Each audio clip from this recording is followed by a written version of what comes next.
Believing Christians in my evangelical church were eschewing the literal words of Jesus, right? Well, who's the biblical Christian in that context? I have that conversation all the time with people when they're like, well, where in the Bible is ... where in the Bible is ...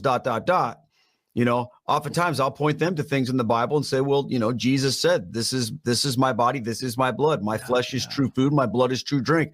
And what that devolves into is ultimately, well, that's not what that means. Yeah. And you get into that, right? I had a conversation with a guy just last week, and we were talking about baptism. And he's like, you show me one verse in the Bible that says baptism saves. And I'm like, okay, well, let's look at Peter, where it says baptism literally says baptism now saves. I think it's 1 Peter 3:21 or something like that. And he goes, well, that's just one verse. Let's read the whole thing in context. I said, read the whole thing. So we read the whole thing, and it still said that, and then it was crazy because he accused me of just pulling cherry picking one verse. And then 2 minutes later, he was talking about, can you lose your salvation? And he went to Romans 10. If you believe in your heart, if you confess with your mouth that God raised him from the dead, you believe in your heart that Jesus is Lord, you shall be saved.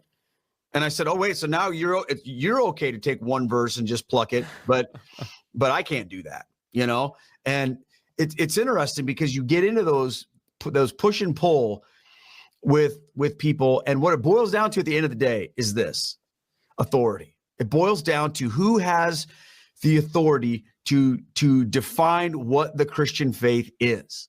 This is the key, Keith, to everything. Yeah. Who can say what Christianity is? Because ultimately that's what we're doing.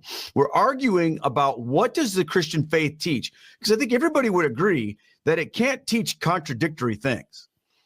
Infant baptism is either acceptable or it's unacceptable. The Lord's Supper is either the flesh and blood of the Lord or it's a symbol. It can't be both. You can either lose your salvation or you can't.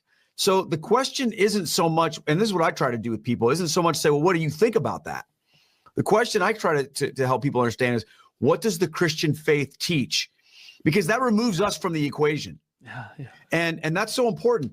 But what that gets to is this, that immediately opens up this question, well, who gets to say? Now you're getting somewhere. Who gets to say what the Christian faith teaches?